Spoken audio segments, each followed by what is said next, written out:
Good afternoon, everyone.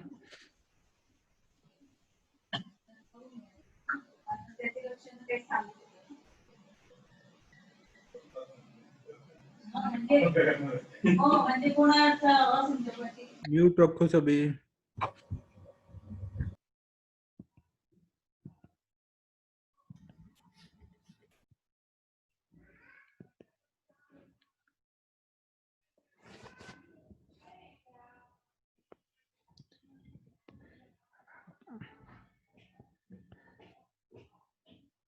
आज आपको वो करना था कंप्लीट हीट एंड वो थर्मो वाला जो लास्ट वाला टीपीपी था, डीपीपी 18, उसके बचे हुए प्रॉब्लम ट्राई करने थे ना।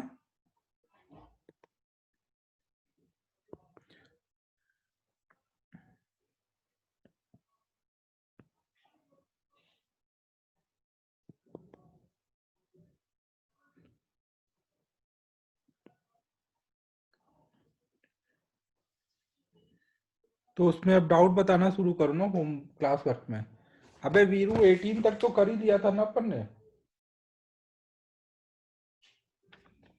कहाँ तक किया था कल? 15 तक किया था। अच्छा चलो फिर 16 से करते हैं। 16 में देखो क्या है। With cold wind keeping the surface at -20 degrees centigrade, a layer of ice on the pond grows in thickness from 20 mm to 21 mm in 10 minutes. Later, with the surface at the same temperature, it will grow from 40 to 42 mm in approximately.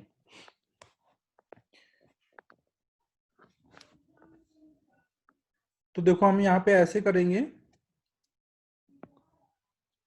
ये बोला जा रहा है कि कोई time पर मान लो ये नीचे के साइड में वाटर है और यहाँ तक ये फ्रीज हो चुका है, और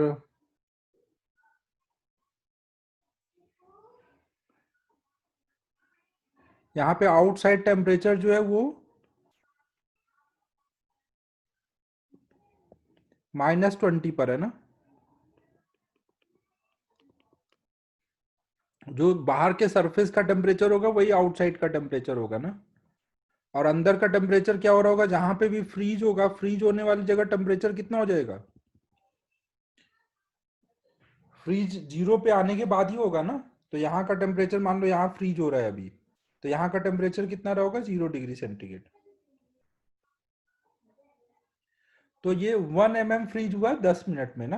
मान लो इसका पॉन्ड का ये जो क्रॉस सेक्शन एरिया है कुछ, ये कुछ ए है ना। तो यहां से जब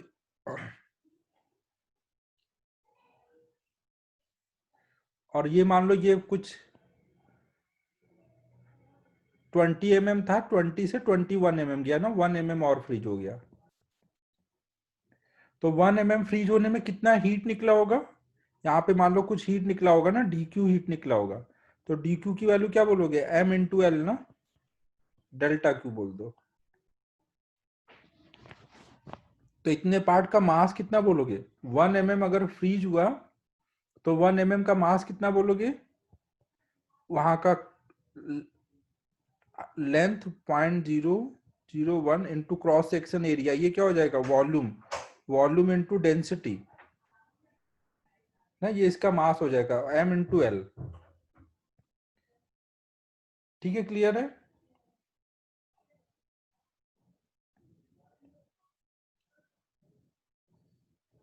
ये पॉइंट सबको क्लियर है? और इस टाइम पे अगर मैं हीट करंट बोलूं तो हीट करंट कितना बोल सकता हूं? Delta Q by delta T ना। हीट करंट की वैल्यू कितनी बोलूंगा? अभी देख लो यहां से यहां तक में टेम्परेचर डिफरेंस कितना है?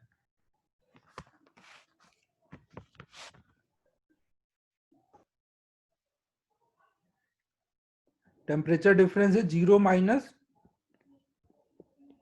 -20।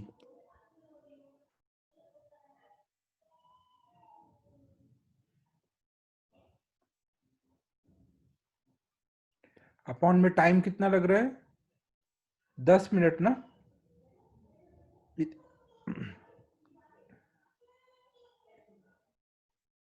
ये क्या लिख रहा हूँ, हमें यहाँ पे देखो, सॉरी, यहाँ पे हमें क्या लिखना है, आई की वैल्यू लिख रहे हैं ना, तो temperature difference T1 minus T2 upon में एक्स, एक्स की वैल्यू कितना लिखेंगे, एक्स की वैल्यू कितनी हो जाएगी, एल, एल को 20 mm और 21 mm अप्रोक्सीमेटली करेंगे तो लगभग सेम ही आएगा ना, तो एल करीब 20 ले लेंगे, एल बाय के इंटू ए, तो यहां से डेल्टा क्यू की वैल्यू क्या आ जाएगी, 20/20 इंटू के ए इंटू डेल्टा टी ना, डेल्टा टी इधर ले आए, ये वाली वैल्यू यहां रख देंगे ना,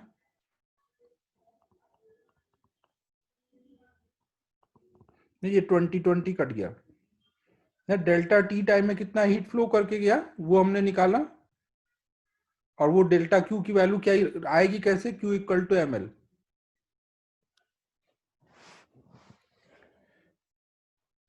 अभी डेंसिटी, यहाँ पे डेंसिटी अभी मल्टीप्लाई नहीं किया है, सर वो डेल्टा क्यू की इक्वेशन में इनटू 1000 होगा ना, एमएम का भी है ना नीचे, मिलीमीटर में है ना। अच्छा अच्छा, हाँ हाँ, ये जो एल है, एल हमारा किस में, मिलीमीटर में है ना, हाँ, तो इसको एसआई यूनिट में करेंगे तो इंटू 10⁻³ भी होगा, तो यहाँ पे इंटू 10⁻³ भी आ जाएगा इस साइड में ना,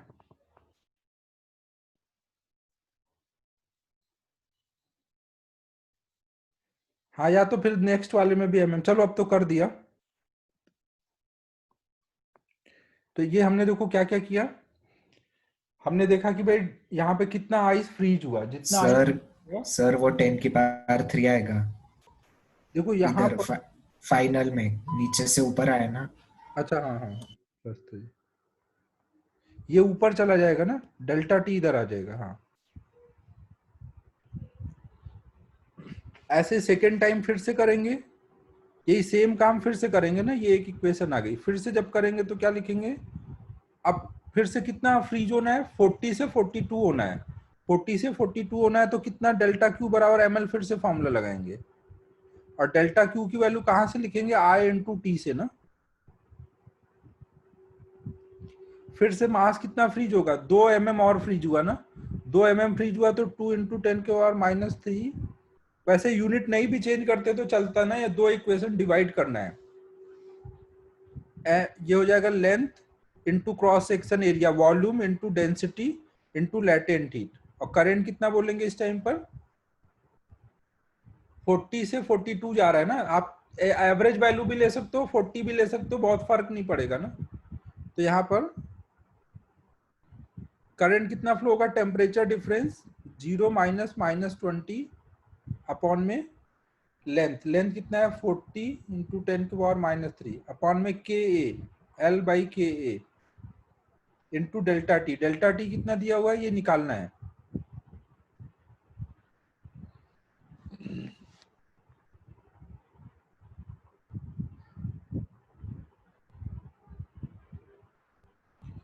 ठीक है, यहाँ तक सबको क्लियर है, तो ये ऊपर आ जाएगा के ए, नीचे 2 आ जाएगा into 10⁻³ into delta T,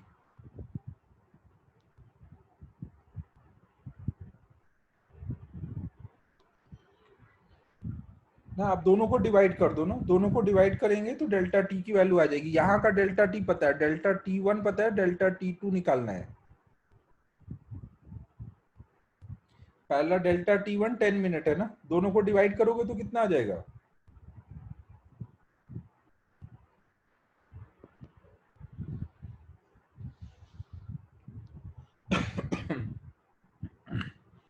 equation 1 divided by equation 2 कर दो ना, तो इनको डिवाइड करेंगे तो आ जाएगा इधर डेल्टा T1 अपॉन में 1/2 डेल्टा T2, और इधर के साइड में आ जाएगा 1/2, तो डेल्टा T2 की वैल्यू कितनी आ जाएगी, ये 2 इधर जाएगा, ये 2 ऊपर आ जाएगा ना, 4 डेल्टा T1। डेल्टा T1 कितना दिया हुआ है? 10 मिनट ना, ये 10 मिनट है तो ये कितना आ जाएगा? 40 मिनट।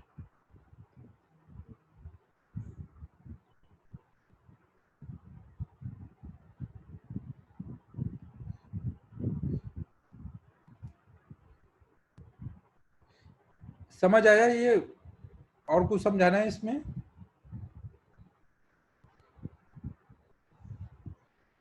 दो बार आपको यहाँ पे देखो डेल्टा क्यू निकालना है, और वो डेल्टा क्यू दो तरह से निकल सकता है ना, एक तो delta Q equal to ml से और क्यू इक्वल टू IT से। तो दोनों बार के डेल्टा क्यू लिखने हैं और फिर दो इक्वेशन आएगी, डिवाइड कर देना है।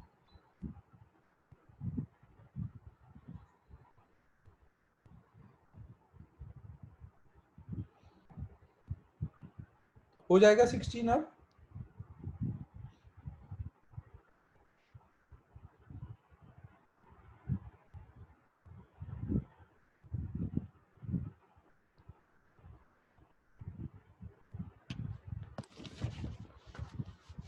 अगला 18 देखो,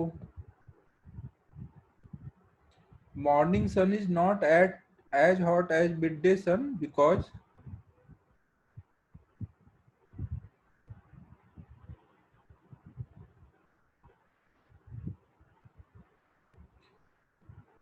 देखो जो मॉर्निंग के टाइम में होता है, मॉर्निंग के टाइम में जैसे ये अर्थ है, ये उसका एटमॉस्फेयर है ना, तो मॉर्निंग के टाइम में अगर मान लो यहाँ पर हो तो सन अभी यहाँ है ना, तो उसको ये डिस्टेंस ट्रेवल करती नहीं पड़ती है रेज को, तो वो ज्यादा स्कैटर हो जाता है ना।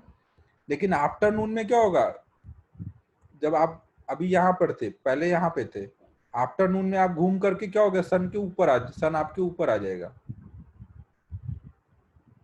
ना, आप घूमते हुए यहाँ आ गए, तो अब जो सन रेज आएंगे उनको कम डिस्टेंस कवर करना पड़ेगा ना आफ्टरनून में, तो कम स्कैटर होंगी तो वहां पर ज्यादा एनर्जी फील होगी, तो सी ऑप्शन आएगा ना।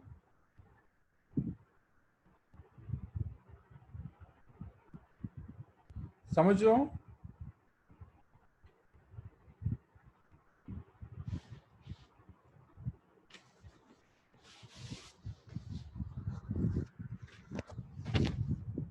नाइनटीन देखो फिर,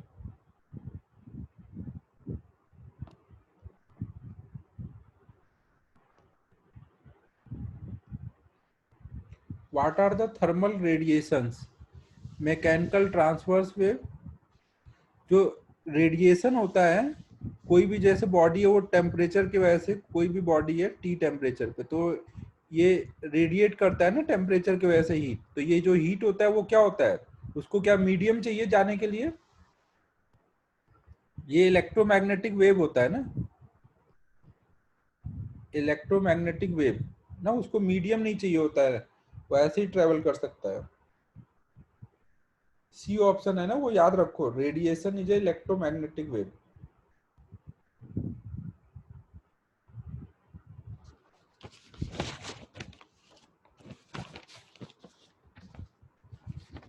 ट्वेंटी देखो फिर,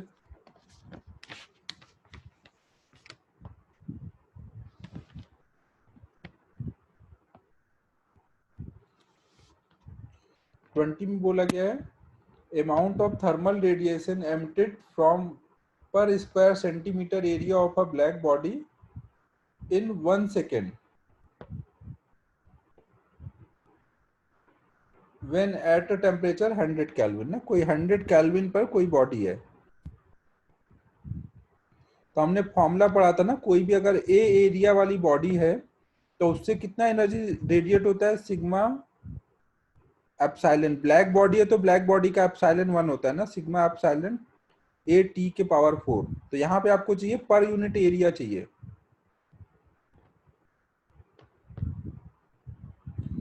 और ये पर यूनिट एरिया में एरिया कैसे लिया गया, पर सेंटीमीटर एरिया है ना, पर स्क्वायर सेंटीमीटर ना, इसके सीजीएस यूनिट में बोला गया है।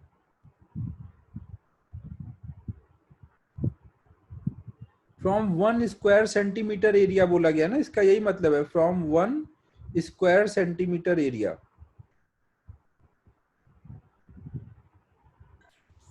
सर उन्होंने सिर्फ एरिया की वैल्यू दी है अपने को, पी बाई ए ने पूछा है, पी पूछा है शायद।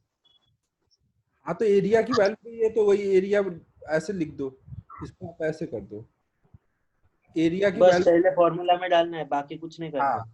एरिया की वैल्यू डाल दो ना, 1 सेंटीमीटर हाँ। स्क्वायर मतलब 10⁻⁻⁴ मीटर स्क्वायर हम्म। ना। टेम्परेचर दिया है, बोल्टजमैन कांस्टेंट की वैल्यू देख लो ना, वो दिया रहता है, वो आप देख लो कोई भी बुक से।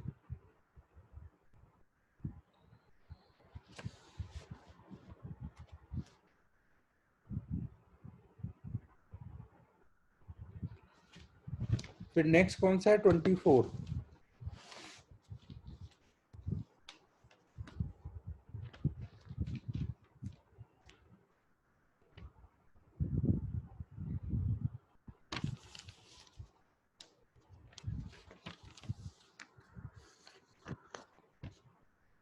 24 में बोला गया है कि अगर हम रेड ग्लास ले लें और इसको हीट करें तो ये कैसा दिखेगा।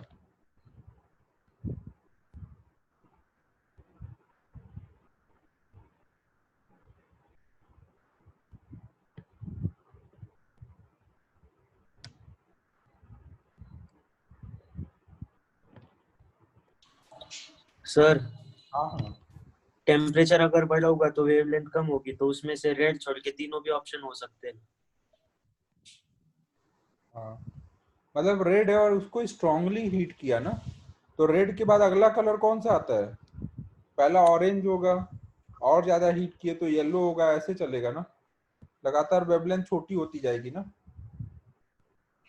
तो तो इसलिए ब्लू ग्रीन ऐसा तीनों भी हो ही सकता है ना, पर अभी ऐसे थोड़ी बोल सकते हैं। भी हो सकता है, स्ट्रांगली हीट किया है तो सबसे इधर कौन सा दिया है, सबसे इधर इन सब में ये वाला है, ऑप्शन में सबसे इधर का यही कलर है ना, तो यही वाला आंसर बोल देंगे। अच्छा ठीक है। तो स्ट्रांगली हीट किया है मतलब जितना बढ़ा सकते हो बढ़ा दो, तो ये ऑप्शन है, ये ऑप्शन है, ये और ये, तो ये वाला बोल देंगे।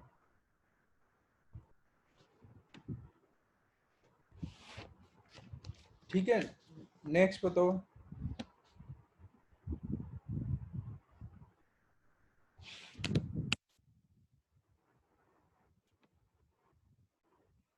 ट्वेंटी फिफ्थ 25 में क्या है,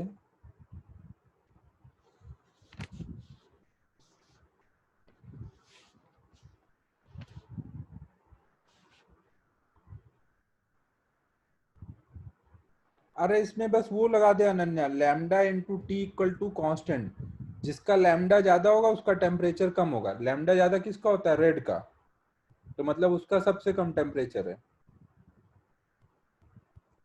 अनन्या समझ रही मैं क्या बोल रहा हूँ, विब ग्योर में सबसे ज्यादा लैम्डा इसका है ना, जैसे जैसे हम इधर को जाएंगे लैम्डा कम होता जाएगा, लैम्डा कम होगा तो टेम्परेचर बढ़ेगा ना। तो अब देखो हर एक कलर का लैम्डा लिख लो, फिर उसके अकॉर्डिंग टेम्परेचर बता दो। लैम्डा इंटू टी का प्रोडक्ट कांस्टेंट रहेगा ना, हो जाएगा 25।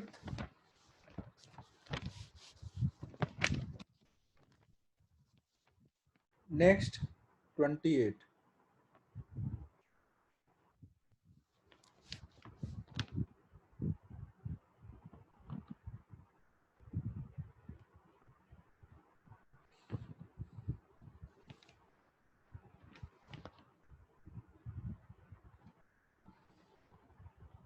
28 में बोला गया कि कोई मेटल की प्लेट है और इस पे दो स्पॉट हैं, एक स्मूथ और एक रफ, दोनों को 1400 केल्विन तक हमने, प्लेट को 1400 केल्विन तक हीट कर दिया, फिर डार्क रूम में लेके आ रहे हैं, तो which of the following is true.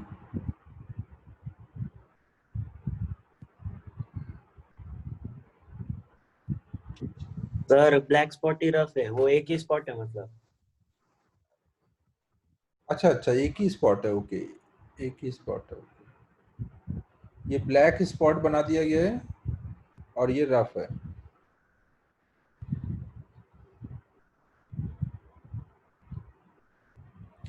तो जब हम हीट कर देंगे तो ज्यादा रेडिएशन कहाँ से आएगा, ब्लैक जगह से ही आएगा ना, जो ब्लैक पार्ट होता है वो ज्यादा अच्छा एब्जॉर्बर भी होता है और ज्यादा अच्छा रेडिएटर भी होता है ना।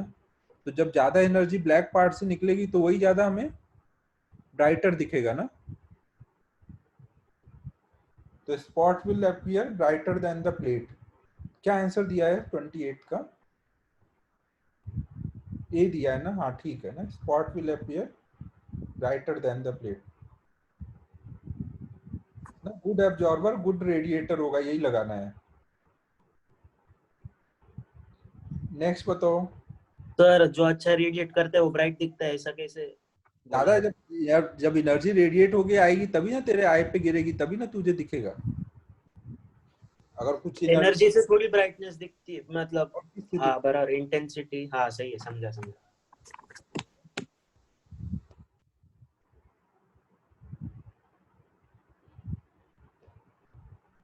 नेक्स्ट बताओ 29।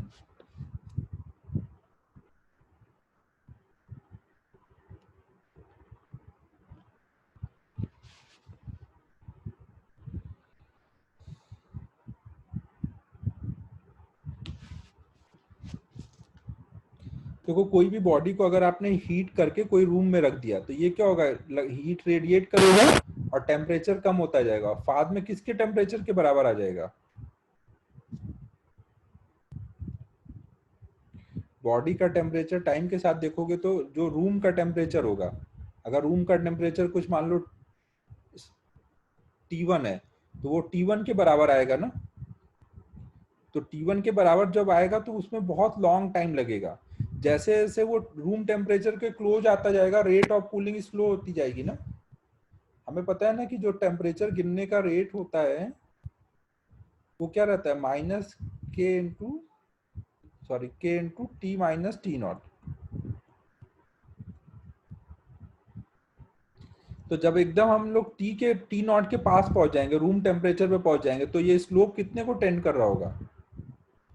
ये dt बाई dt क्या स्लोप है ना, टेम्परेचर और टाइम ग्राफ का स्लोप है। तो लास्ट में स्लोप किसको टेंड करना चाहिए? जीरो को ना। तो जीरो स्लोप वाला कौन सा लाइन हो सकता है? ए वाला ऑप्शन हो सकता है। बी और सी में जीरो स्लोप नहीं मिलेगा। 29 क्लियर है? स्लोप से चेक कर सकते हो।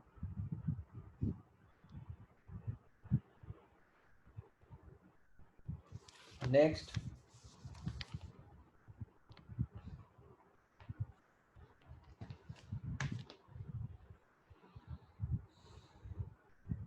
होमवर्क के लिए अलग से डिस्कस करेंगे।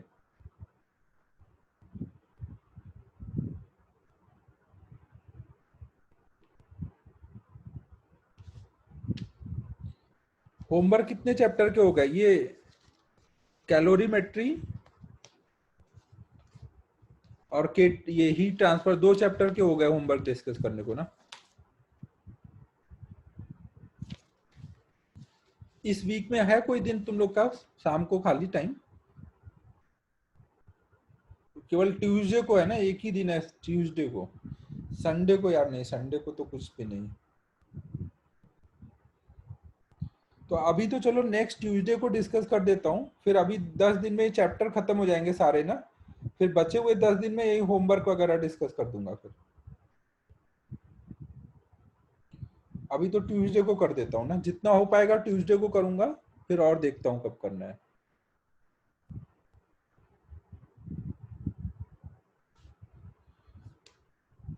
26 बता दूं? 26 बोला ना कोई ने अभी?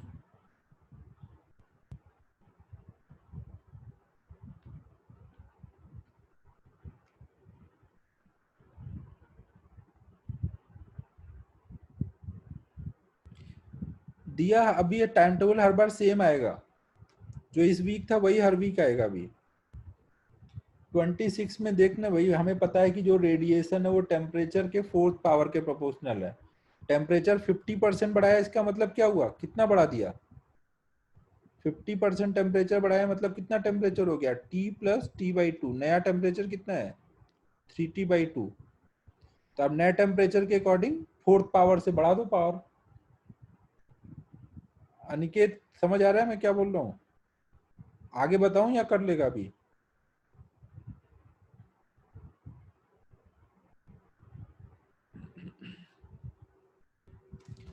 ठीक है, फिर इलेक्ट्रो शुरू करें।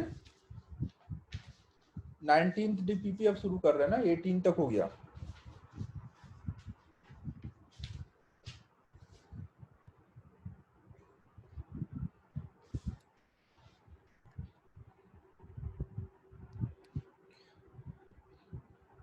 इलेक्ट्रो के फॉर्मूले रिवाइज कराना है या याद होगा फॉर्मूले? इलेक्ट्रो के तो फॉर्मूले याद ही रहते हैं सबको लगभग।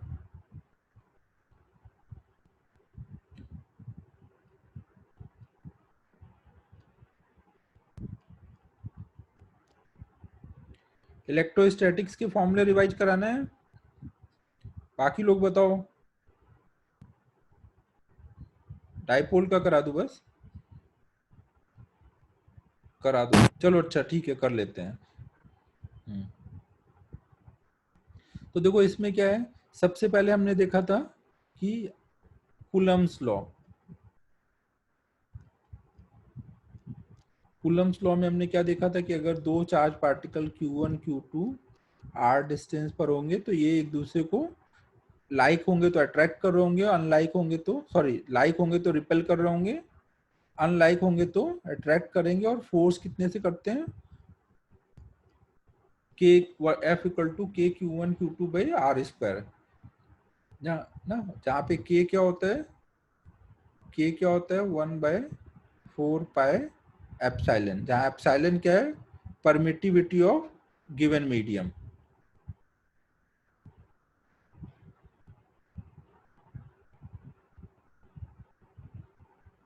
ना अगर फ्री स्पेस होगा तो एप्सिलॉन नॉट लिखेंगे ना, permittivity of free space. Free space के लिए 1/4 पाई एप्सिलॉन नॉट की वैल्यू आती है 9 × 10⁹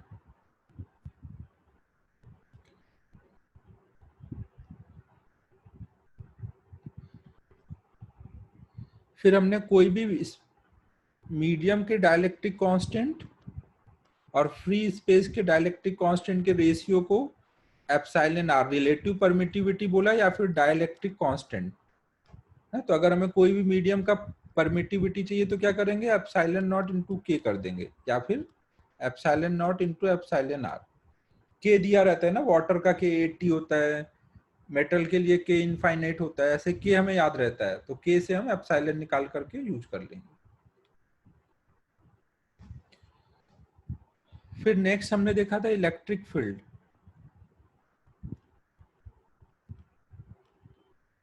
इलेक्ट्रिक फील्ड में हमने क्या देखा था? एक पॉइंट चार्ज अगर हम ले लें तो इसके वजह से r डिस्टेंस पे फील्ड का फॉर्मूला क्या आता था? E इक्वल टू के Q by are square. Positive charge होगा तो अवे फ्रॉम चार्ज, निगेटिव होगा तो टूवर्ड्स चार्ज। दूसरा हमने देखा था हॉलो स्फीयर की वजह से E निकालना। तो बाहर के लिए E निकालना है तो सारा चार्ज हम उसके सेंटर पे रख के फॉर्मूला लगा देते थे के क्यू बाई आर स्क्वायर। और हॉलो स्फीयर में अंदर के साइड में ही 0 होता था ना, ये हॉलो स्फीयर है। फिर हमने सॉलिड स्फीयर के लिए देखा था। सॉलिड स्फीयर के लिए बाहर निकालना है तो सारा चार्ज सेंटर पे मान के लिखते थे, और अगर अंदर निकालना है तो K Q by are cube into small R, जिसको हम ऐसे भी लिखते थे ρ/3 एप्सिलॉन नॉट इंटू आर। ये सॉलिड स्फीयर की बात हो रही है।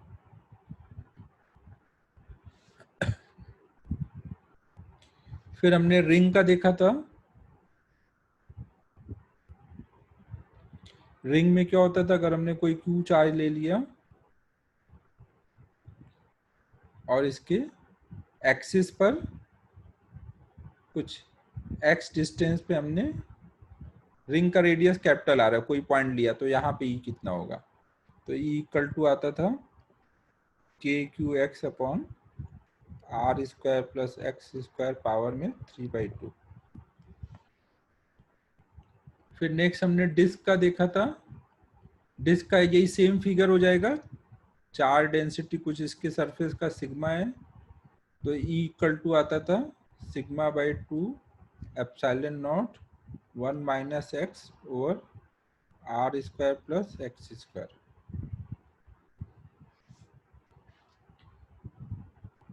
फिर हमने इसी से इनफाइनाइट सीट का देखा था ना, इनफाइनाइट सीट में क्या हो जाता था,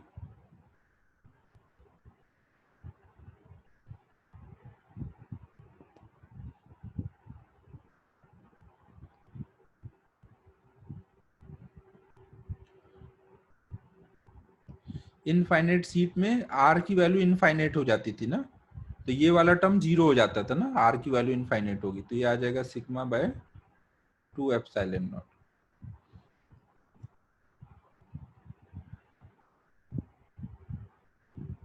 वीरू यार बहुत लिखवा रहा है मेरे से तू। फिर नेक्स्ट हमने देखा था,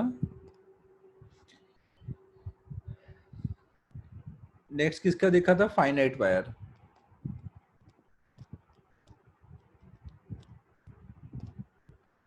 फाइनाइट वायर में क्या होता था, अगर हम कोई भी वायर ले लें जिसकी charge per unit length lambda है, तो इसकी वजह से आर डिस्टेंस पर अगर हमें निकालना है तो दोनों एंड को मिला देते थे,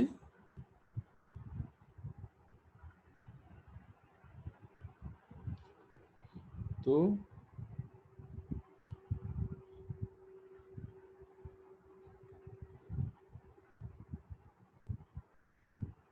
एक मिनट रुकना है, दोनों एंड को मिला देते थे। अगर ये एंगल कुछ अल्फा है और ये एंगल कुछ बीटा है, तो यहाँ पे इलेक्ट्रिक फील्ड के दो कंपोनेंट आते थे, एक परपेंडिकुलर वाला और एक पैरेलल वाला। पॉजिटिव चार्ज होगा तो दोनों अवे दिखाएंगे ना, परपेंडिकुलर वाला अवे इधर, पैरेलल वाला अवे जिधर ज्यादा चार्ज है उससे अवे ना। और दोनों की वैल्यू क्या क्या आती थी, ई परपेंडिकुलर आता था K lambda by R sine alpha plus sine beta, और पैरेलल वाला आता था K lambda by R cos alpha minus cos beta ना, मॉड लगा रखा है, जो ज्यादा होगा उसके हिसाब से ले लेना ना, पॉजिटिव वैल्यू लेना, डायरेक्शन अलग से देख लेना। फिर इनफाइनाइट वायर, इनफाइनाइट वायर में अल्फा और बीटा दोनों 90 हो जाते थे ना,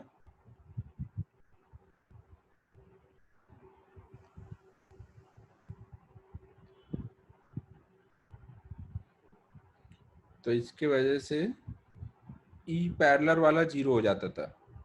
इनफाइनाइट याद है ना, इनफाइनाइट में ये अल्फा क्या होगा, 90 को 10 करेगा, बीटा भी 90 को 10 करेगा, तो कॉस 90 माइनस कॉस 90 ये जीरो, ये 1 प्लस 1 2 के लैम्डा बाई आर आ जाएगा।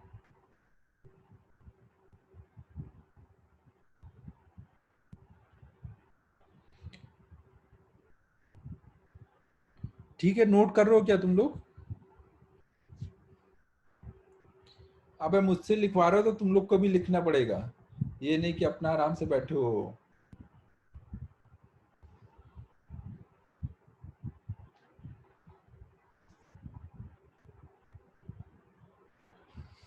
बाकी लोगों का हो गया, चलो अगले स्लाइड पर।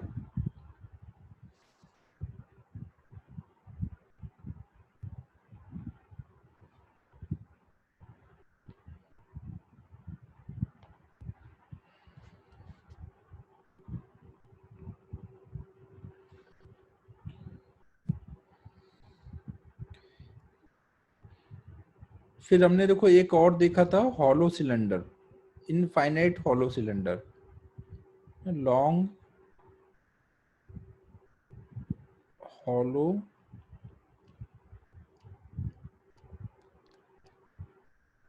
अगर हमारे पास लॉन्ग हॉलो सिलेंडर है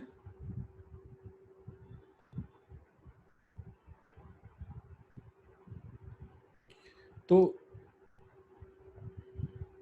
अगर हमें उसके बाहर देखना है और इसके सरफेस पे जो चार्ज है वो यूनिट लेंथ का हमने अगर लैम्डा लिया हुआ है, यूनिट लेंथ का सरफेस का चार्ज लैम्डा है, तो सारा का सारा चार्ज एक्सिस पे रख के बाहर के लिए बोलते थे 2 के लैम्डा बाय आर, और अंदर के लिए ये टर्म जीरो आता था। फिर लॉन्ग सॉलिड सिलेंडर,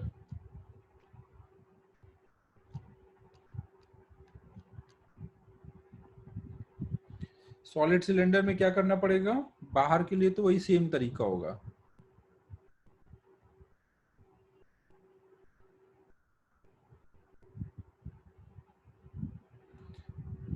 ना मान लो यहाँ पे चार्ज डेंसिटी वॉल्यूम में होगा ना, रो है, और यूनिट लेंथ में मान लो इसके कुछ लैम्डा चार्ज आएगा। टोटल यूनिट लेंथ का चार्ज कितना है, लैम्डा। पूरे यूनिट लेंथ का जितना वॉल्यूम में चार्ज आया वो लैम्डा है। तो बाहर का निकालना है,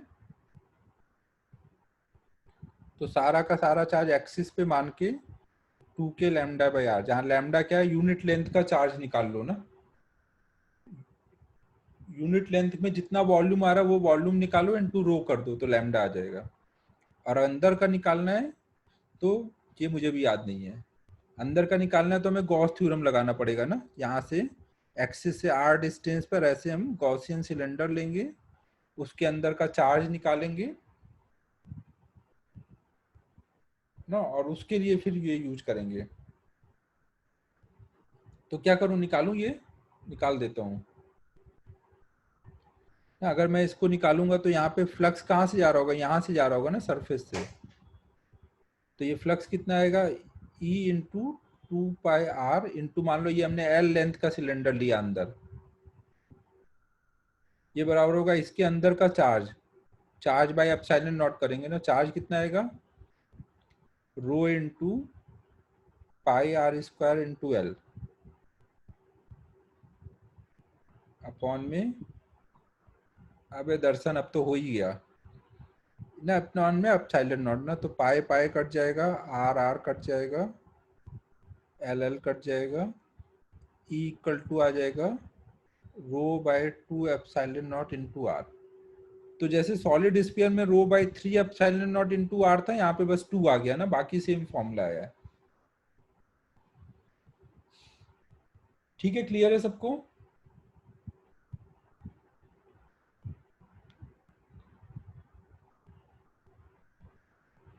फिर नेक्स्ट हमने देखा था पोटेंशियल के बारे में।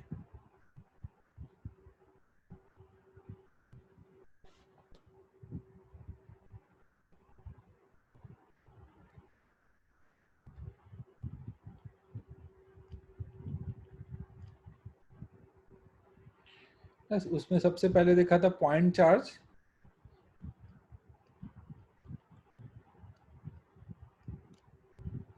अगर हम एक कोई पॉइंट चार्ज ले लेते हैं तो उससे r डिस्टेंस पे पोटेंशियल कितना आता था, v इक्वल टू के क्यू बाई आर, जहाँ q को साइन के साथ लिखना होता था ना। अगर q प्लस में है तो प्लस में लिखोगे, माइनस में है तो माइनस में। पॉजिटिव चार्ज का पोटेंशियल पॉजिटिव आता है, निगेटिव चार्ज का निगेटिव में। दूसरा हॉलो स्फीयर ना, हॉलो स्फीयर का पोटेंशियल क्या था, अगर इसके सरफेस पे q चार्ज है तो बाहर के लिए पोटेंशियल सारा चार्ज सेंटर पे मान के लिख देंगे के क्यू बाई आर, और अंदर का निकालना होगा तो जितना सरफेस पे होगा वही अंदर का बोलेंगे ना। ये ध्यान रखना, अंदर इलेक्ट्रिक फील्ड जीरो होता है, पोटेंशियल नहीं। अंदर पोटेंशियल कितना होता है, के क्यू बाई सरफेस का पोटेंशियल।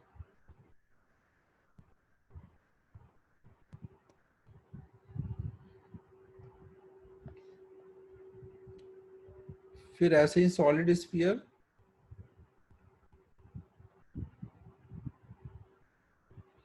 सॉलिड स्फीयर के लिए अगर हम बाहर का देखें तो सारा चार्ज सेंटर पे लेकर के के क्यू बाई आर, और अंदर का अगर हम देखेंगे तो K Q by are cube 1.5 R square minus 0.5 small R का स्क्वायर।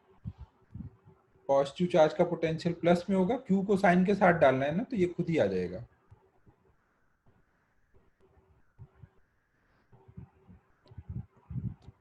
फिर नेक्स्ट हमने देखा था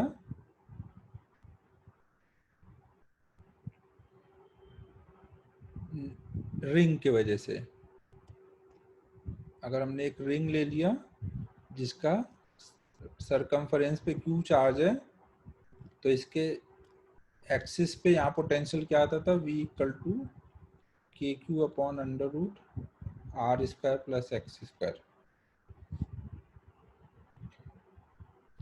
फिर डिस्क का देखा था। डिस्क का बताओ भाई, मुझे भी याद नहीं है। कोई को याद है क्या डिस्क का पोटेंशियल?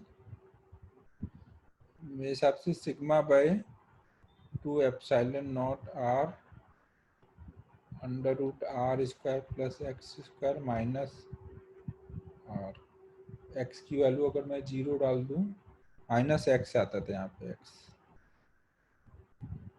यही है क्या?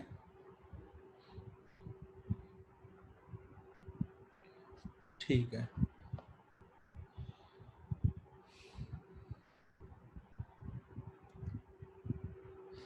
पोटेंशियल में जो भी इनफाइनाइट लेंथ वाले होते हैं उनकी वजह से पोटेंशियल नहीं दिखते ना। Infinite wire, infinite cylinder, infinite sheet, उनकी वजह से पोटेंशियल नहीं लिखते, क्योंकि पोटेंशियल लिखने में हम मानते हैं कि इन्फिनिटी पे पोटेंशियल 0 है, लेकिन अगर कोई चीज खुद ही इन्फिनिटी तक जा रही है तो फिर हम ये चीज नहीं मान पाएंगे ना। तो इसलिए इनफाइनाइट वालों की वजह से पोटेंशियल का फॉर्मूला नहीं लिखते।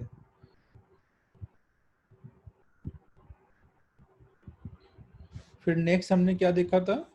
Relation between electric field and electric potential.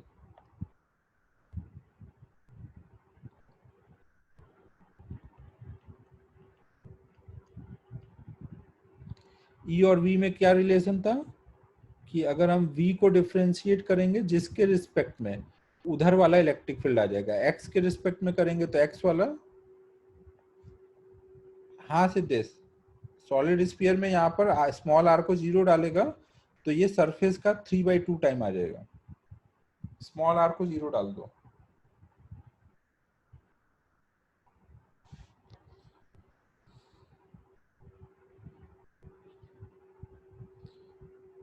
ठीक है बच्चों, समझ आ रहा है मैं क्या बोल रहा हूँ?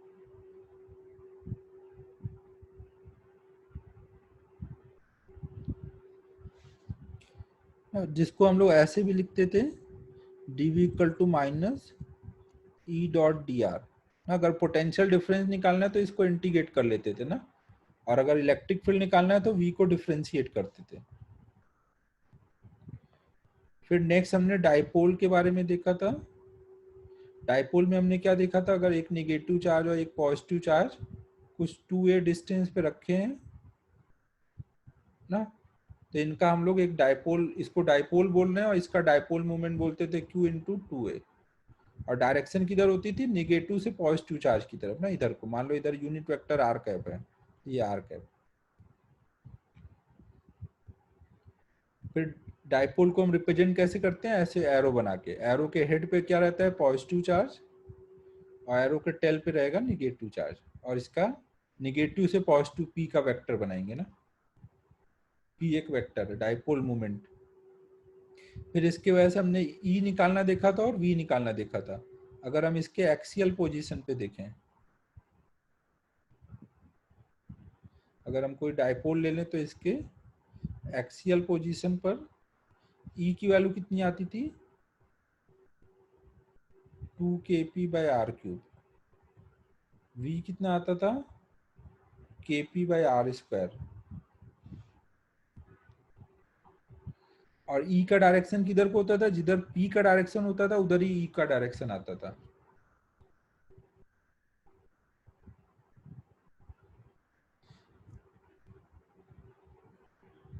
एक मिनट रुकना है ना, जब बैटरी लो हो रही है, मेरे को चार्जर कनेक्ट करना पड़ेगा। 1 मिनट वेट करो।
तो हम लोग देखो ये एक्सियल पोजीशन पे हमने देख लिया, फिर हमने इक्विटोरियल पोजीशन पे देखा था।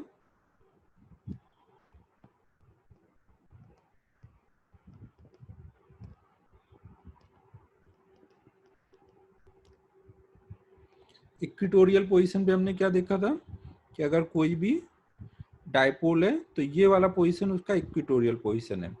यहाँ पे ई इधर को आता था, ई की वैल्यू आती थी minus k p by are cube, p के अपोजिट, और वी यहाँ पे 0 आता था।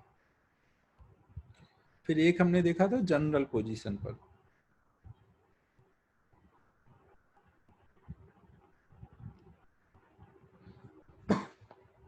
जनरल पोजीशन मतलब कोई अगर डाइपोल है ऐसे,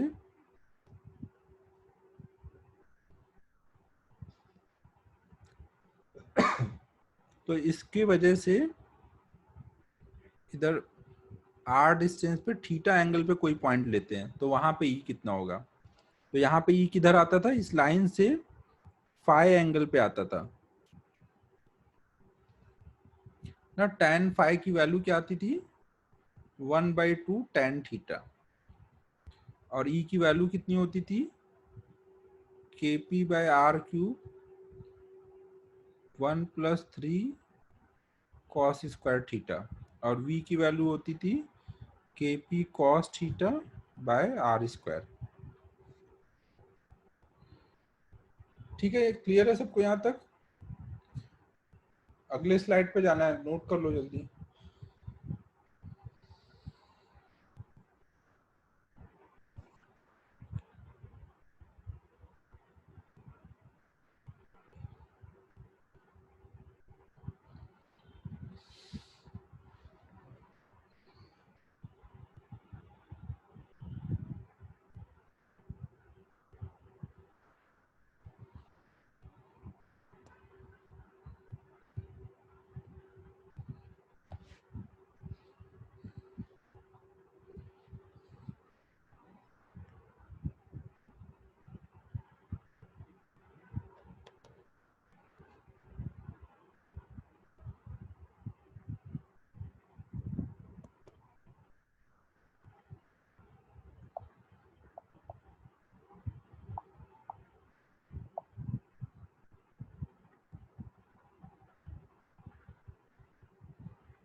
फिर देखो नेक्स्ट हमने देखा था अगर हम डाइपोल को कहीं पर रखते हैं इलेक्ट्रिक फील्ड में तो फोर्स कितना लगेगा और टॉर्क कितना लगेगा। तो एक तो हमने देखा था फोर्स ऑन डाइपोल, अगर हम यूनिफॉर्म इलेक्ट्रिक फील्ड में रखेंगे कोई भी डाइपोल को तो इस पे पॉजिटिव चार्ज पे फोर्स इधर लगेगा और निगेटिव पे इधर लगेगा, तो नेट फोर्स कितना आएगा 0। फिर दूसरा देखा था हमने पोटेंशियल एनर्जी, पोटेंशियल एनर्जी का फॉर्मूला आया था U = minus P dot E, और एक देखा था टॉर्क, टॉर्क कितना आता था P क्रॉस ई मतलब PE साइन थीटा। अगर यहाँ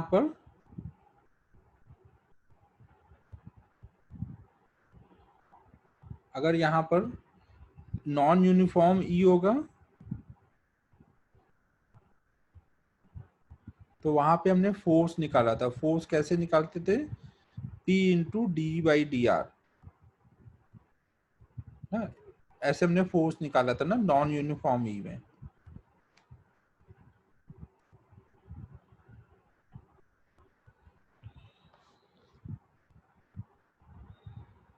फिर इसके बाद नेक्स्ट क्या था, अब और क्या रह गया था इसमें कराने को,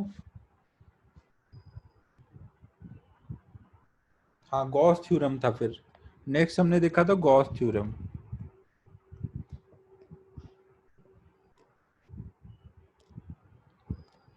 गॉस थ्योरम में हमने क्या देखा था कि पहले तो फ्लक्स देखा था। फ्लक्स कैसे निकालते हैं, कोई भी एरिया से फ्लक्स कैसे निकालते हैं, एरिया का डायरेक्शन उसके प्लेन के परपेंडिकुलर होता है। अगर मान लो ई यहाँ पे इधर को है थीटा एंगल पर, तो उससे नंबर ऑफ लाइंस जो क्रॉस हो रही है वो कैसे निकलेंगी, ई डॉट ए करके ना। फ्लक्स हमेशा क्या रिप्रेजेंट करता है, number of lines crossing area, इसकी वैल्यू क्या होगी, ई डॉट ए। फिर हमने देखा था गॉस थ्योरम। गॉस थ्योरम में क्या बताया गया कि कोई भी हम गॉसियन सरफेस ले लें तो इसके अंदर जो चार्ज इनक्लोज्ड है उनके वजह से ही फ्लक्स आएगा, बाहर वाले चार्ज की वजह से नेट फ्लक्स में कोई रोल नहीं है। तो नेट फ्लक्स जो आएगा वो बराबर होगा sum of all Q in by epsilon nought. और नेट फ्लक्स हम कैसे निकालते हैं, ऐसे लिख करके, integral E dot D S surface integration over any closed surface will be equal to sum of all charge enclosed by epsilon not.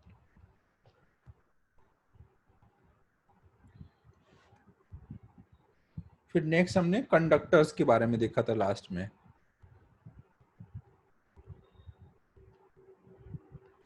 Conductor में हमने क्या देखा था कि इलेक्ट्रोस्टैटिक कंडीशन में कोई भी कंडक्टर को अगर हम चार्ज देंगे तो सारा चार्ज कहाँ पे रहेगा,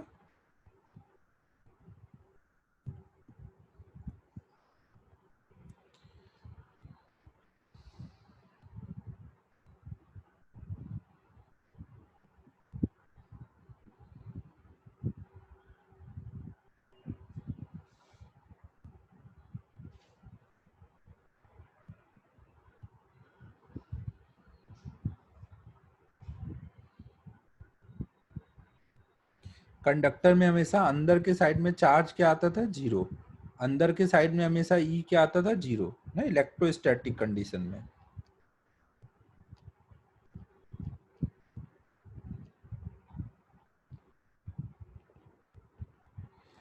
इलेक्ट्रिक फील्ड केवल सरफेस पे ही हो सकता था, और सरफेस पे कैसे होगा, परपेंडिकुलर हर जगह ना, अंदर कभी भी नहीं होगा।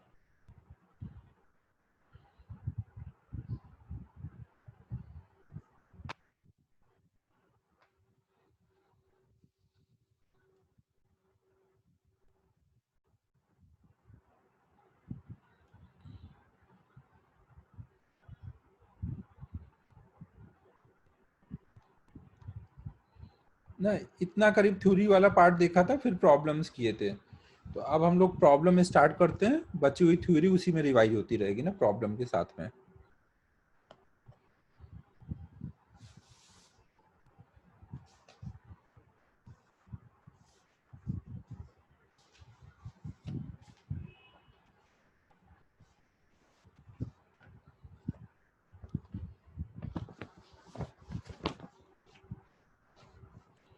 तो हम लोग क्लास वर्क स्टार्ट कर रहे हैं ना, डीपीपी 19 का क्लास वर्क।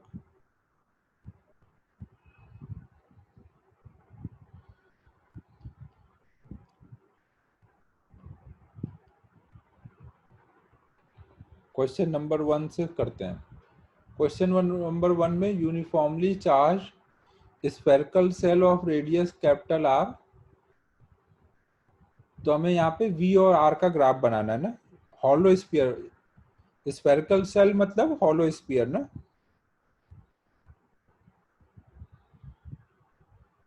तो हमें पता है कि अंदर के साइड में क्या रहता है, वी जो रहता है अंदर के साइड में वो सरफेस के बराबर रहता है और कांस्टेंट रहता है, और बाहर के साइड में के Q by small are.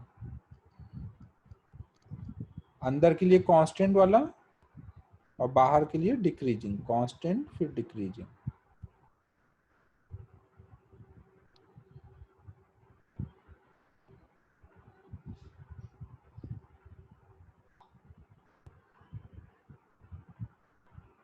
Second करते हैं।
देखो यहाँ पे हम क्या करेंगे, हर एक के सरफेस का चार्ज निकाल लेंगे। Q1 ये मान लो माइनस Q2 है, ये प्लस Q3 है।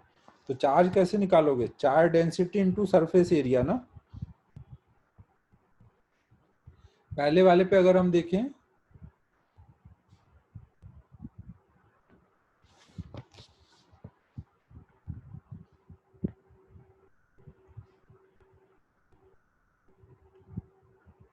पहले वाले का चार्ज क्या बोलोगे, वहां का charge density into surface area. दूसरे वाले का वहां का चार्ज डेंसिटी इंटू उसका एरिया।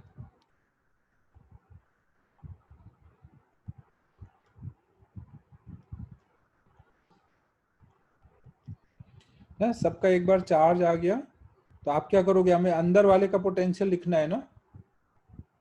अंदर वाले का पोटेंशियल लिखना है तो क्या करेंगे, बाहर वाले चार्ज की वजह से अंदर का पोटेंशियल क्या होगा, जो उसके सरफेस का होगा। तो पॉइंट ए मान लो यहाँ का पर पॉइंट ए उसका लिखना है, तो क्या हो जाएगा, बाहर वाले चार्ज की वजह से KQ3 अपॉन में उसके सरफेस का। फिर सेकेंड वाले स्फीयर की वजह से लिखूंगा तो वो भी अंदर है ना पॉइंट ए, तो इसके सरफेस का लिखूंगा।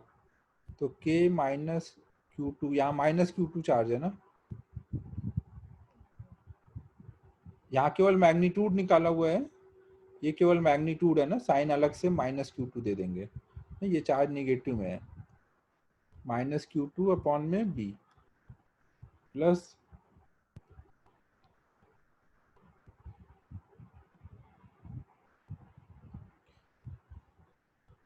KQ1 अपॉन में A। अभी Q3 Q2 Q1 सबकी वैल्यू डाल दो ना।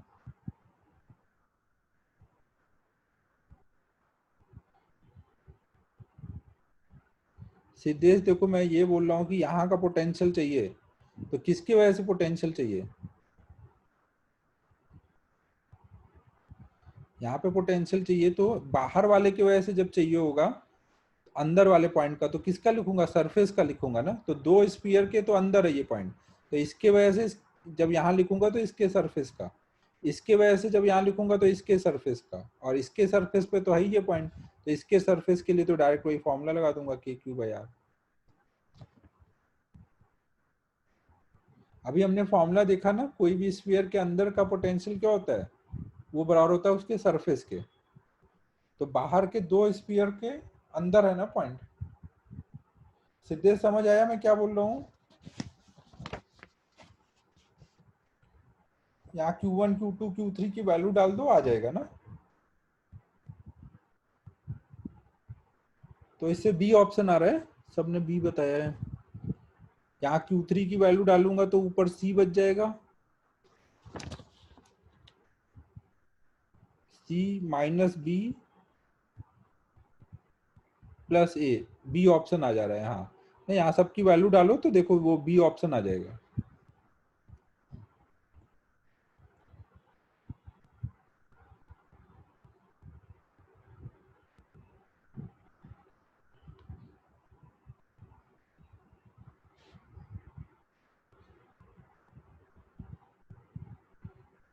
थर्ड वाला प्रॉब्लम आसान है, वो कर सकते हो।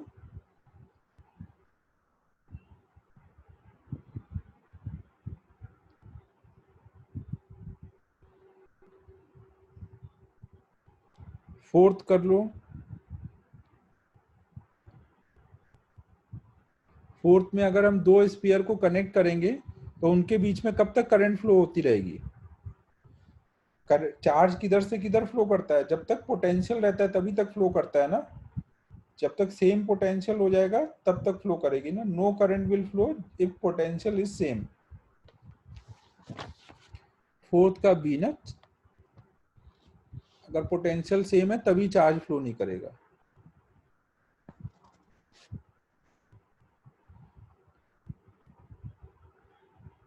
फिफ्थ बताओ।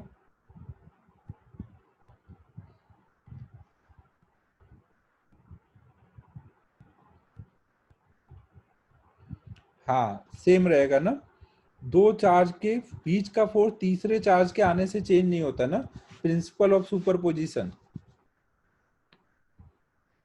है, प्रिंसिपल ऑफ सुपरपोजिशन।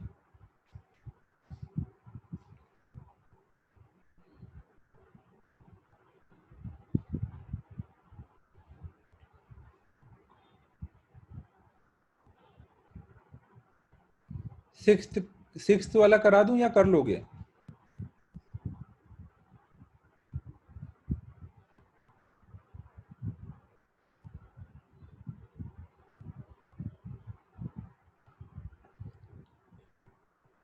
सिक्स्थ में देखो ऐसे है,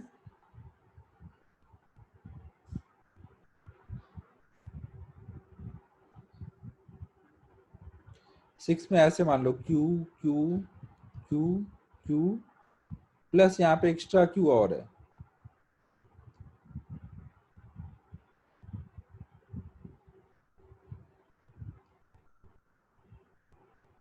तो अब यहाँ सेंटर पे हमें बताना है कि अगर हम कोई चार्ज रखेंगे तो उस पर फोर्स किधर लगेगा। सेंटर पे कुछ चार्ज जब रखोगे तो फोर्स निकालना है। तो देखो पहले तो ये सबके क्यू क्यू का केवल देखो, इस क्यू इस क्यू इस क्यू और इस क्यू का क्या इफेक्ट होगा। ये क्यू इधर रिपेल करेगा, ये क्यू इधर, तो ये दोनों के तो इफेक्ट कैंसिल हो जाएंगे ना। और इस वाले क्यू और इस वाले क्यू के इफेक्ट आपस में कैंसिल हो जाएंगे। क्या सीधे बोल सकते हो इस टू क्यू का इफेक्ट इस टू क्यू से कैंसिल होगा, इस क्यू का इफेक्ट इस क्यू से कैंसिल होगा ना, जीरो आ जाएगा ना। सीधे सीधे टू क्यू लेके सोच लो, ये कैंसिल करेंगे, ये ना, ये ऑप्शन आ जाएगा।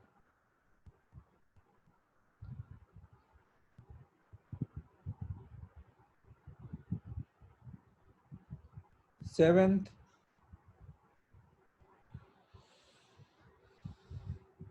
सॉलिड स्फीयर के लिए ई वर्सेस आर का ग्राफ बनाना है। सेवेंथ का डी, हाँ हमें पता है अंदर जो होता है ई प्रोपोर्शनल टू आर होता है और बाहर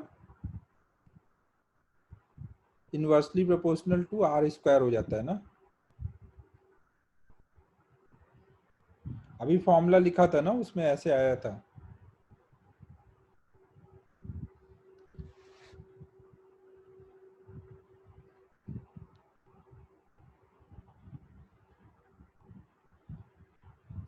कोई को कोई डाउट है तो पूछ लो।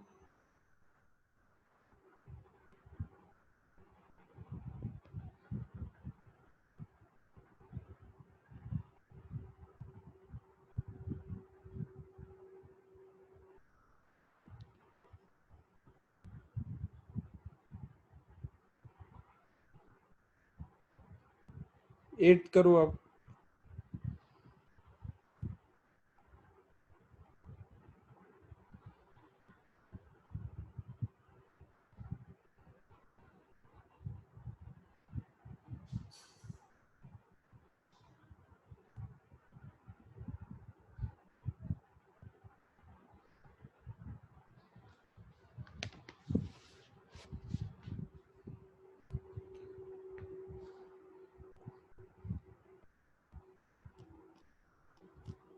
ई जो होता है हमारा minus dv by d r होता है ना। Minus dv by d r मतलब क्या हुआ, वी और आर के ग्राफ का स्लोप ना, वी और आर ग्राफ का स्लोप ना।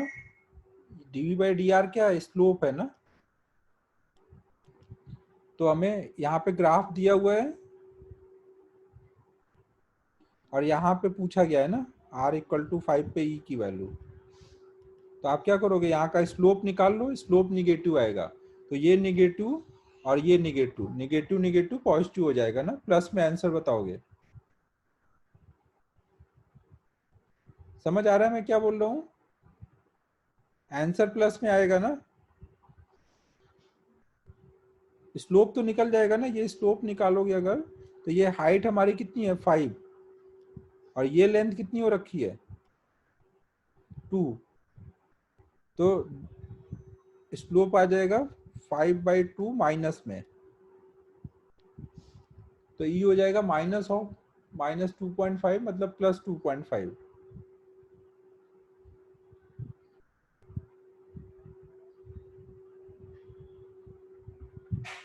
काम करना है। 1 मिनट होल्ड करना ना, 1 मिनट वेट करना। आप अगले 2 क्वेश्चन तब तक कर लो ना, 9th और 10th तब तक कर लो। मैं आ रहा हूँ 2 मिनट।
9th और 10th हो गया।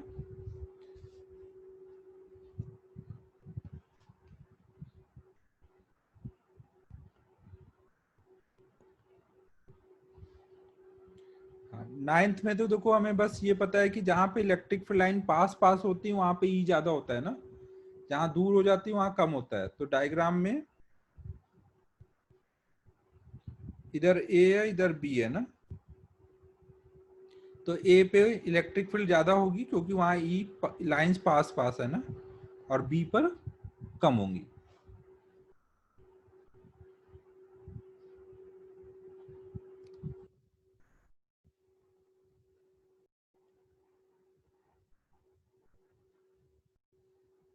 फिर 10th करना है। 10th अटेम्प्ट कर चुके होगे। वी दिया है हमें, इलेक्ट्रिक फील्ड पूछा है ना, तो बस आप क्या करोगे, ई इक्वल टू वी किसका फंक्शन है, एक्स का ना, तो एक्स के रिस्पेक्ट में डिफरेंशिएट करोगे। और एक्स का फंक्शन है तो ये किधर को आएगा, एक्स डायरेक्शन में ना, तो ये कितना आ जा रहा है -8x, और एक्स की वैल्यू कितनी है 1 ना, एक्स यहाँ कितना दिया है 1, तो ये आ जाएगा -8। तो डायरेक्शन क्या आएगा, निगेटिव एक्स एक्सिस ना, -8 मतलब वेक्टर फॉर्म में आया -8 i कैप।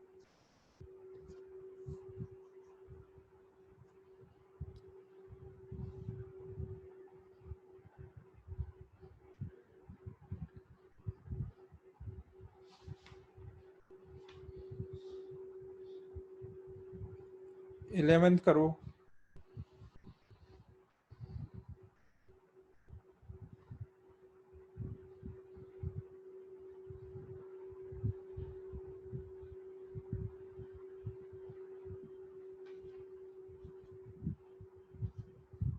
हाँ 11th का डी होता है ना, अगर हम दो चार्ज को ब्रेक कर दें, एक क्यू चार्ज को ब्रेक करके दो चार्ज बनाए, एक कुछ Q1 और एक दूसरा Q2,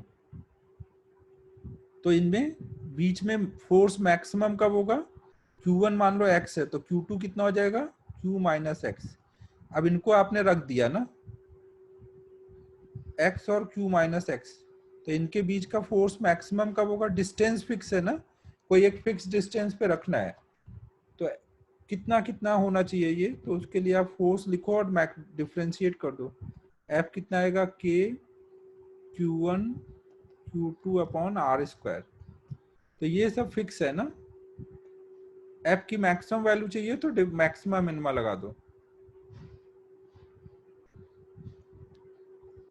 यहाँ पे क्या है, Q x minus x square ना, तो ये आ जाएगा q माइनस 2x, और ये बराबर कर दो 0 के, तो x की वैल्यू आ जाएगी q/2 है। एक q/2 है तो दूसरा वाला भी q/2 होगा है? अगर दोनों हाफ हाफ होंगे तो उनके बीच का फोर्स मैक्सिमम होगा। समझ आया ना, एक चार्ज से अगर दो चार्ज बना रहे हो तो आधा आधा करने पर फोर्स ज्यादा मिलेगा।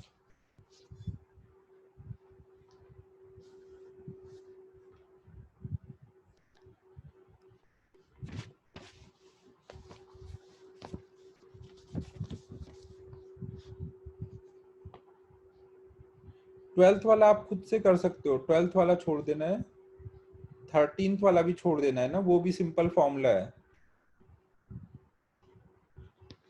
12th और 13 छोड़ के 14 बताओ अब।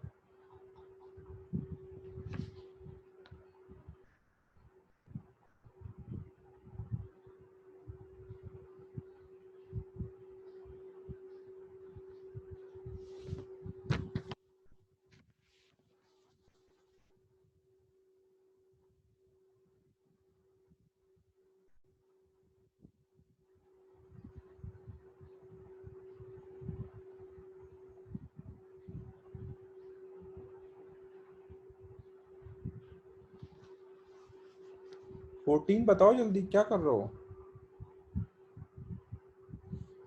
14 में तो कुछ भी नहीं है भाई।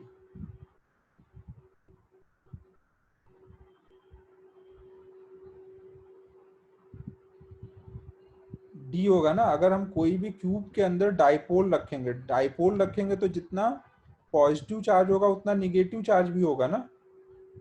हर एक डाइपोल का टोटल चार्ज कितना है? 0। तो चाहे जितने डाइपोल रख दो, अंदर का नेट चार्ज कितना आएगा?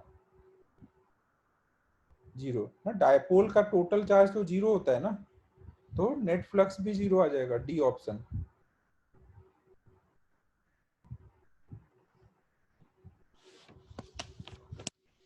फिफ्टीन तो सीधे फॉर्मूला है। 15 में सॉलिड स्फीयर के अंदर ई पूछा गया है। तो हमने देखा ना अभी कितना आया था, के क्यू अपॉन में r cube into small r, E proportional to r आता है ना सॉलिड स्फीयर के अंदर। C option.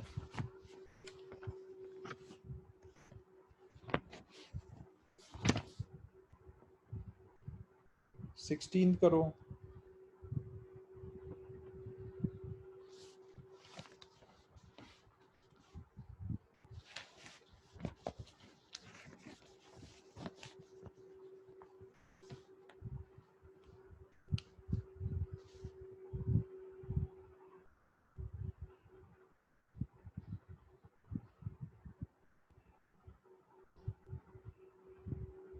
हाँ, अगर हम इक्वी पोटेंशियल सरफेस पे मूव कराएंगे तो कोई वर्क नहीं करना पड़ेगा ना।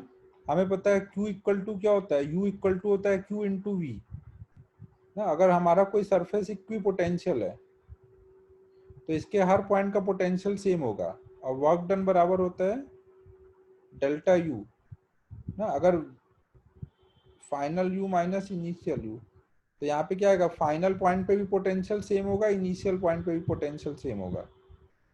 पोटेंशियल इक्वी पोटेंशियल पे चेंज नहीं होता, तो ये 0 रहेगा। C option.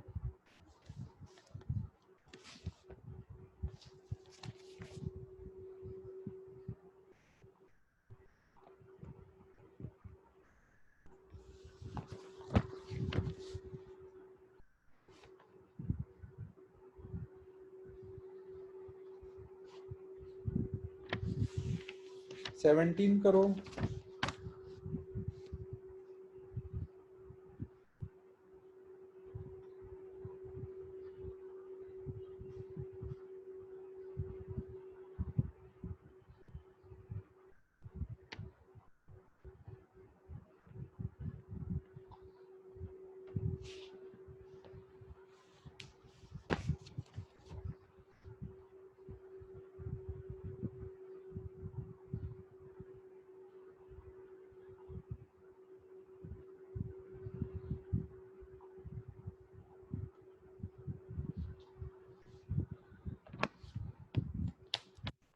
सेवनटीन का सी आ रहा है।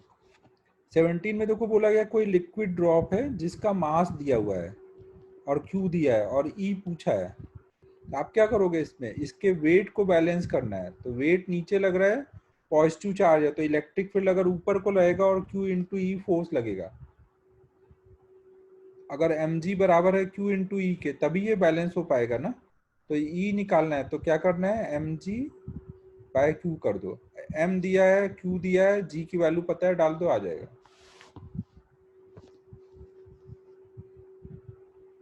17 सबको क्लियर है? हो जाएगा।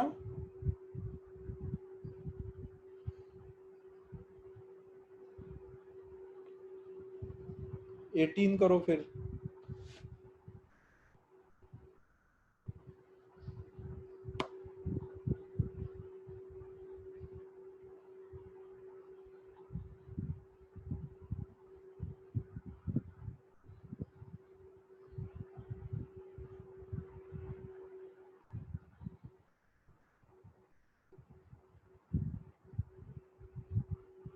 एटीन में तो फॉर्मूला पूछा गया है ना कि बस इलेक्ट्रिक फील्ड में अगर कोई डाइपोल थीटा एंगल पर है तो उसको हमें अगर रोटेट करना है तो कितना टॉर्क लगाना पड़ेगा? जितना इलेक्ट्रिक फील्ड लगा रहा होगा, इलेक्ट्रिक फील्ड का टॉर्क कितना होता है? P E sine theta. जितना इलेक्ट्रिक फील्ड लगा रहा होगा उतना ही हमें लगाना पड़ेगा अगर हमें उसे और रोटेट करना है।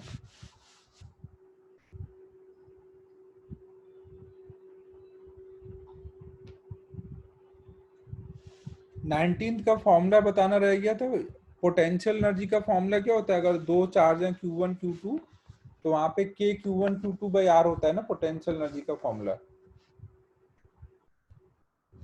यहाँ पे 3 चार्ज हैं तो नेट इलेक्ट्रोस्टैटिक एनर्जी हमें 0 चाहिए, तो उसके लिए कैपिटल Q का वैल्यू पूछा है। करो ये ट्राई।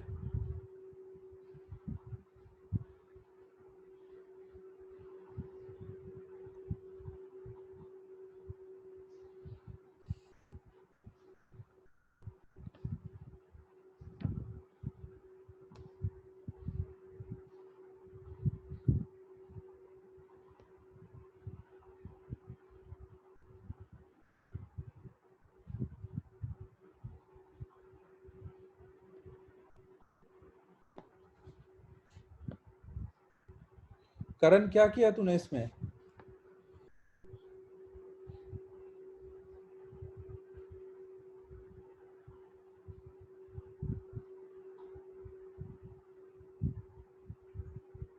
करण बता कैसे किया, क्या किया?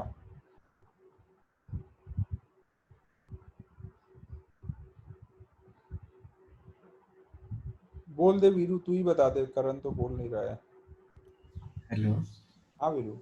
हाँ सर, हम ऐसे माने जो प्लस क्यू वाले दो चार्ज और एक क्यू है, तो जो एक प्लस क्यू वाला है ना, तो उसकी वजह से वो दोनों जब हम उनको ला रहे होंगे तो उनकी वो फिर क्या हम एनर्जी होगी, मतलब वो उसका पोटेंशियल इनटू जो चार्ज हम ला रहे वो, तो ऐसे सबकी मतलब जो क्यू, एक क्यू की वजह से दो की, और वैसे मतलब एक की वजह से दो की, ऐसे तीनों की करके हम ऐड करके 0 कर देंगे।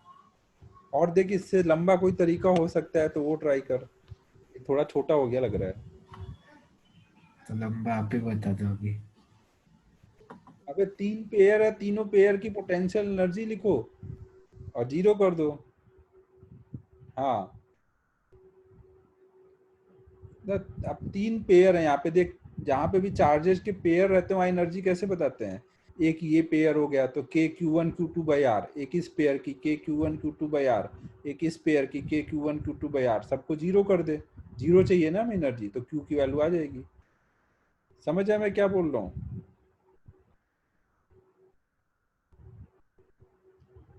तो ये आ जाएगा K, पहले इस वाले पेयर का लिख रहे हैं ना, तो आ जाएगा K Q1 Q2 अपॉन में R, प्लस फिर इस पेयर का लिख रहे हैं तो K Q1 Q2 अपॉन में R, प्लस इस पेयर का अब लिख रहे हैं तो K Q1 Q2 अपॉन में √2 है।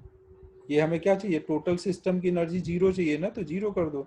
अब इसको सॉल्व करोगे तो स्मॉल कैपिटल Q की वैल्यू आ जाएगी स्मॉल q के टर्म में।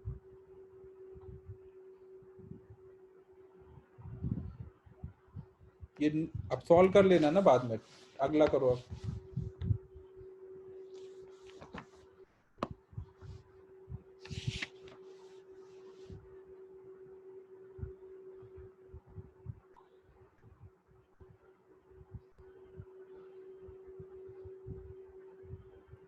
हाँ 20 का D।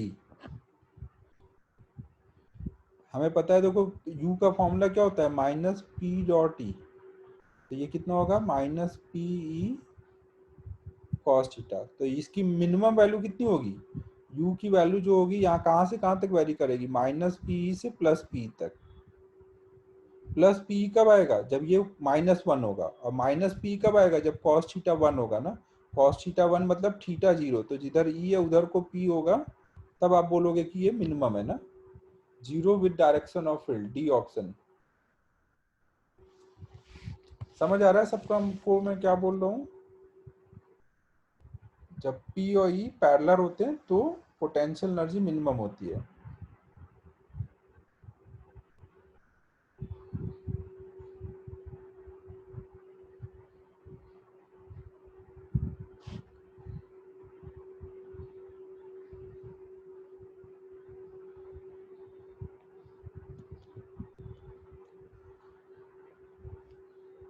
ट्वेंटी वन देखो।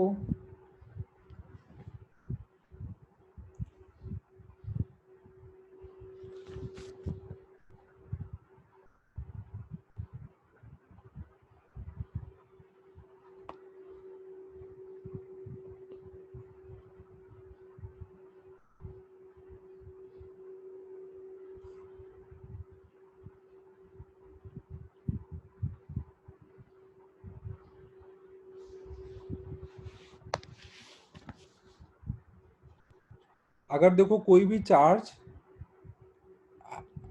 हाई वोल्टेज से लो वोल्टेज के साइड में जाता है,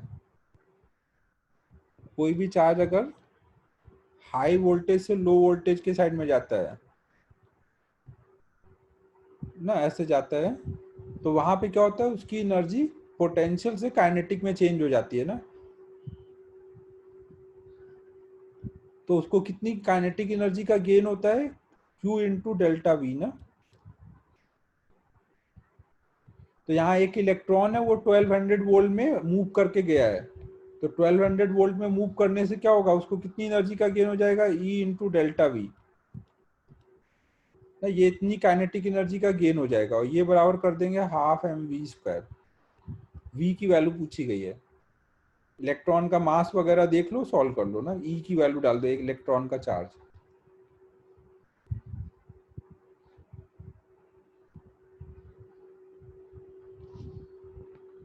ट्वेंटी वन और समझाऊं या समझ गए हो?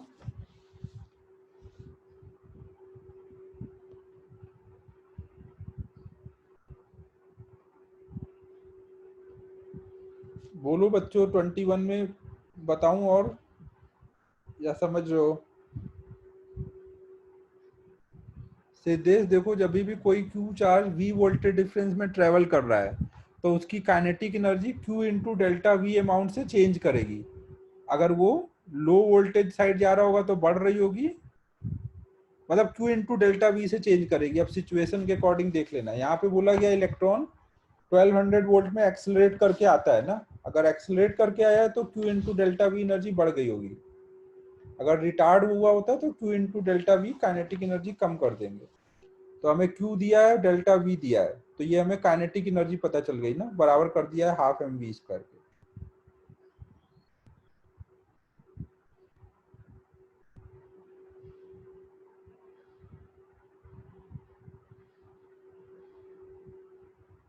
फॉर्मूला याद रखो ना, अगर कोई भी चीज V वोल्टेज डिफरेंस में एक्सेलरेट करती है Q चार्ज, तो Q इंटू डेल्टा वी वहां पे K आ जाता है। 22 आराम से कर सकते हो, 22 तक कर लेते हैं, फिर बाकी अब बचे 13 क्वेश्चन, वो आप ट्राई कर लोगे ना नेक्स्ट क्लास में, फिर वो डिस्कस करूंगा। होमवर्क वाला अभी नहीं करूंगा, वो भी ट्राई कर लेना, क्लास वर्क का कर दूंगा कल अगली क्लास में। वीरू ये 22, चलो अच्छा ये भी घर पे ही कर लो फिर, 22 से लेकर के 35 तक ट्राई कर लो।